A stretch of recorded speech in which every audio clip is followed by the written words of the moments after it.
নমস্কার আমার মিষ্টি বন্ধুরা, কেমন আছো?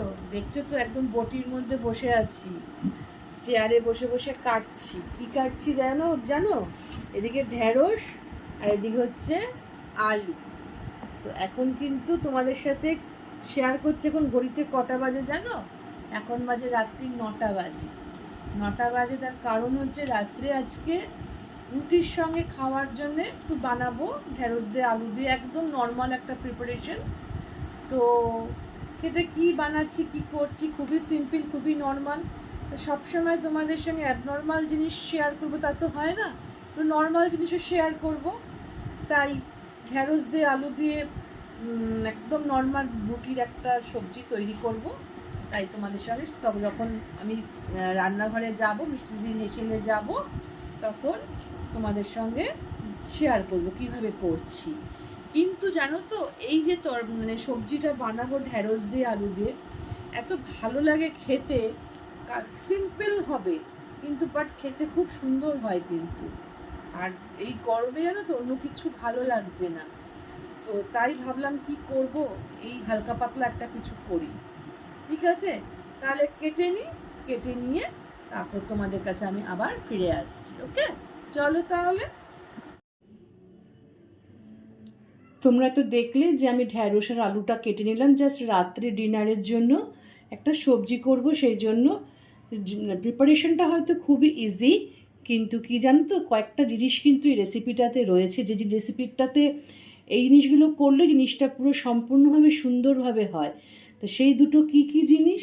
প্রথমে কিন্তু দেখো, আমি এটা কালো জিরে তেল নিয়ে নিয়েছি, ভালো করে গরম করে নিয়েছি। নেওয়ার পরে দিয়ে দিচ্ছি কালো জিরে ফোড়ন। কালো জিরে ফোড়নে দেওয়ার পর যে যেরকম ঝাল খাও সে অনুপাতে ঝাল দেবে। আমি এখানে কাঁচা লঙ্কা, কিন্তু এটা পেকে গেছে, সেই কাঁচা লঙ্কাটা আমি দিয়ে দিচ্ছি। দিয়ে দিলাম পাকা লঙ্কা।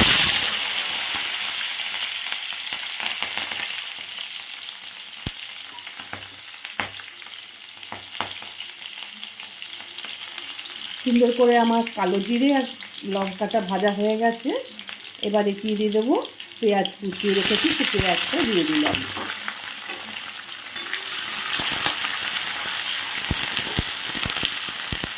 তোমাদেরকে বললাম না যে কয়েকটা জিনিসের জন্য কিন্তু জিনিসটা খেতে খুব সুন্দর হয়।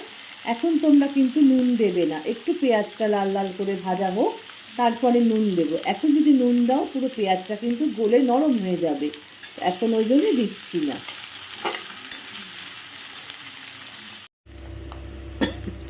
তোমরা দেখতে থাকো, পুরো ভিডিওটা দেখলে তাহলেই কিন্তু বুঝতে পারবে। আমি দুটো জিনিস কিন্তু বলবো, সেই দুটো জিনিসের জন্য কিন্তু একদম পারফেক্ট থাকে পুরো এই সবজিটা। তো এবার দিয়ে দিচ্ছি, দেখো আমার পেঁয়াজটা কিন্তু ভাজা ভাজা হয়ে গেছে, আমি কিন্তু নুন দিইনি।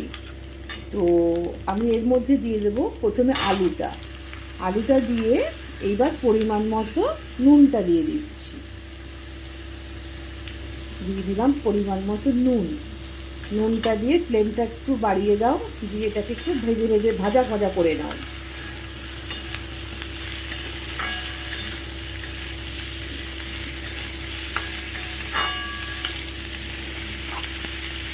যে কোনো জিনিসই যাদের চাপা ঢাকা দিয়ে করলে কিন্তু সেটা খেতেও ভালো হয় আর তাড়াতাড়ি নরমও হয়ে যায়। তো আমি কিন্তু এটাকে ঢাকা দিয়ে দেবো। খুব সিম্পল জিনিস একদম, কিন্তু আমাদের সবসময় প্রয়োজনে লাগে এই ধরনের রেসিপি। দিয়ে দিলাম ঢাকা, দিয়ে ফ্লেমটা একদম লো করে দেবে, যাতে আমার আলুটা নরম হয়ে যায় আস্তে আস্তে করে। আর মাঝে মাঝে এসে একটু নেড়ে দিয়ে যাবে, যাতে তলাটা ধরে না যায়।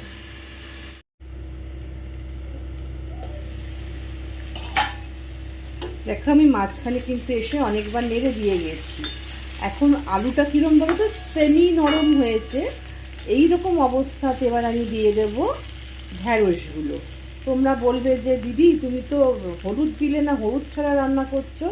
তোমরা দেখতে পাবে কখন দেব, কি করব, কি দেবো কি না আদৌ, সব দেখতে পাবে। এটাকে ভালো করে একটু আঁচটা বাড়িয়ে নাও, ফ্লেমটা বাড়িয়ে একটু নাড়িয়ে নাও। নাড়িয়ে তারপরে আবার ঢাকা দিয়ে দেবো। ঢ্যাঁড়স তো নরম জিনিস, 2-3 বার ঢাকা দিয়ে নাড়লেই হয়ে যায়।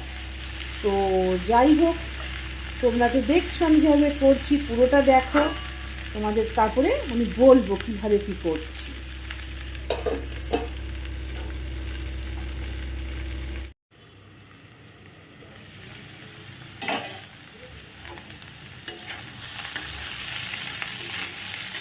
আমার কিন্তু জানো তো আলুগুলো একদম সেদ্ধ হয়ে গেছে আর ঢ্যাঁড়সও নরম হয়ে গেছে। এবার তোমাদের বলি যে এতক্ষণ কেন আমি চিনি দিইনি আর নুন হলুদ দিইনি।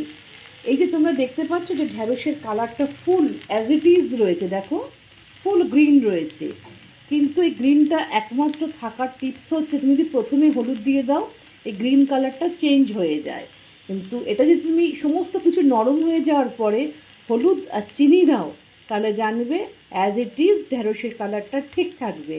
আর চিনিটা প্রথমে দিলে একটু না কেমন যেন দলা দলা মতো হয়ে যায়, সেই জন্য একদম লাস্টে দিতে হয়। তো আমি দিয়ে দিচ্ছি পরিমাণ মতো চিনি আর দিয়ে দিচ্ছি এইবার হলুদ, দিয়ে ভালো করে নাড়াবো, নাড়িয়ে অল্প একটু গা মাখার মতো ঝোল দিয়ে মানে জল দেব। কারণ হচ্ছে অলরেডি কিন্তু আমার পুরো জিনিসটা সেদ্ধ হয়ে গেছে, আমার সেদ্ধ করার কোনো ব্যাপার নেই আর। তাই এবার কিন্তু জানবে এইভাবে সেদ্ধ করে মানে চাপা দিয়ে দিয়ে তুমি যদি সবজিটা রান্না করো তাহলে কিন্তু তার স্বাদ কিন্তু 4 গুণ বেশি বৃদ্ধি হয়, মানে বেড়ে যায়। তো আর জল দিয়ে তুমি যদি ফুটিয়ে নরম করো তার স্বাদ কিন্তু একদম পারফেক্ট আসে না, তাড়াতাড়িও কিন্তু হয়ে যায় জানো তো চাপা দিয়ে রান্না করলে। তো এখন কিন্তু আমি এর মধ্যে একটু জল দিয়ে দেবো, জাস্ট গা মাখা মাখা মতো। কীরকম দেখতে হয়েছে দেখো, কি সুন্দর ফুল গ্রিন আছে। দেখো আমি ঠিক অল্প একটু জল দেবো, বেশি কিন্তু জল দেব না, অল্প একটু জল দিয়ে আমি ফ্লেমটা বাড়িয়ে দেব। পুরো একটু গা মাখা মাখা ঝোল ঝোল মতো হবে, এটাই কিন্তু হয়ে যাবে। দেখো একদম পুরো গা মাখা মাখা হয়ে গেছে আর পুরো কিন্তু জিনিসটা অ্যাজ ইট ইজ রয়েছে আমার, পুরো কালার চেঞ্জ হয়নি, কিচ্ছু চেঞ্জ হয়নি। ওকে,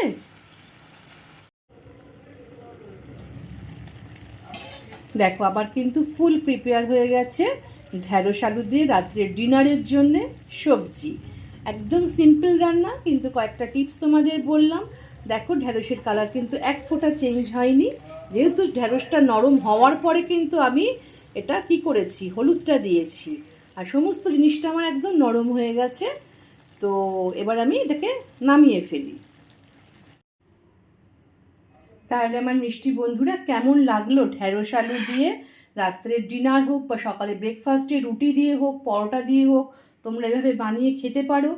তো তোমাদের তো 3টে জিনিস দেখালাম, যে চিনিটা কখন দেবে, হলুদটা কখন দেবে, নুনটা কখন দেবে, আর কেন দেবে, দেওয়ার কারণটা কি, প্রত্যেকটা জিনিস তোমাদের দেখালাম। হয়তো অনেকে জানতে পারে যারা বয়স্ক মানুষ বা যারা অনেকে জানে, কিন্তু অনেক তো অজানা আমার বন্ধুরা রয়েছে যারা জানে না সব কিছু, তাদের উদ্দেশ্যেই দেখানো বা তাদের উদ্দেশ্যেই আমার বলাটা।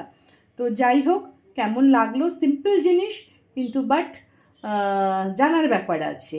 তো আমাকে কিন্তু একটু জানিও কেমন লাগলো, তোমরাও বাড়িতে করে খেয়ে দেখবে, আর এইভাবে চাপা দিয়ে দিয়ে করে খাবে, দেখবে তার টেস্ট, আর একদিন তোমরা প্রথমে জল ঢেলে করে খেয়ে দেখবে তার টেস্ট, দুটোর টেস্ট কিন্তু সম্পূর্ণ আলাদা হয় জানো তো।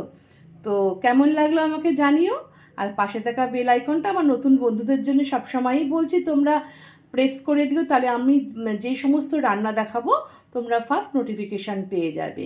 আর পুরনো বন্ধুদের জন্য তো আমার অসংখ্য অসংখ্য ভালোবাসা, সে ছোটো থেকে বয়স্ক মানুষ প্রত্যেকের জন্য। আর তোমরা কিন্তু কে কোথা থেকে দেখো আমাকে কিন্তু অবশ্যই জানিও, আর কেমন লাগলো সেটাও জানিও, আর পাশে কিন্তু থেকো দিদির, ঠিক আছে?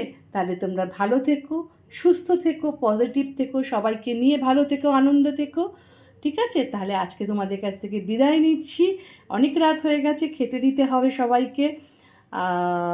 তো আজকে শুভরাত্রি বলছি, বলে আমার আজকে ব্লগটা শেষ করছি। টাটা।